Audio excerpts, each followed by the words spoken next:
Class 10 amadi 12 loiraba maheiroisingna makhatana karitouni masaga chanaba lambi karamna khanjagani haibagi maramda lemna counseling pinaba career aptitude test CAT pangthokpa hore haina pauna bazar da leba SS career solution gi maikaidagi miyamda pauzal pirakli hiramasida ngasi center asida pangthokiba pawgi mifam amada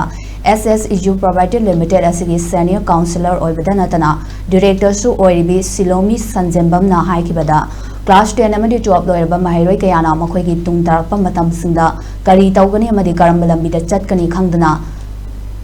kangawnariba singbu makhoigi masaga sanaba lambi khanjanaba khudong sanaba amadi asumba maikaida sathankinabagi pandamda career aptitude test asi pangthokpani masina angang singda loshinduna leiriba makhoigi gunsing amadi tawba ngamba sakti kayabu puthoktuna shijinaba ngamgani hairiba test asi mamang matam singda Selgi kudong saba laibana yawba fangdaba kaya laikrabasu mahairoi singi khanduna mapalamgi organization singa mari thamduna angang lesing yangkai lemna test asi piba haurakibani hauzik phawbada angang lesing ahum chawnga loikrabasu lemhauriba lesing ama chawnga gi sit asida saruk yaduna test asina piriba kudong saba sing asibu laubi hau haina mahairoi amadi mama mapa oiba singi pukning chingchilakhi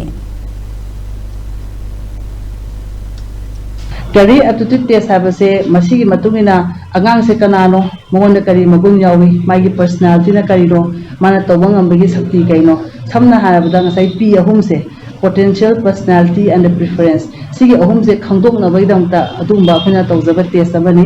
masigi test se ko 2015 dagi ai office dadi han hana ko pangthok saki dr masi paisa changmana maram oidana angang aya mana masi tawang amde tawbusu mayam yawre masigi asing makidi magi actual cost 2500 tagina 4000 bokjangi adu lebo phabadagi di akoigi organization ama khakna mapalangi ko moina sponsor anga tobilaktuna angang lising manga gidi haiba kari aptitude test sepana manipura hauji pangthok jagadori masida angang lising ahum makhai didi 3500 student ni masigi test lobi khre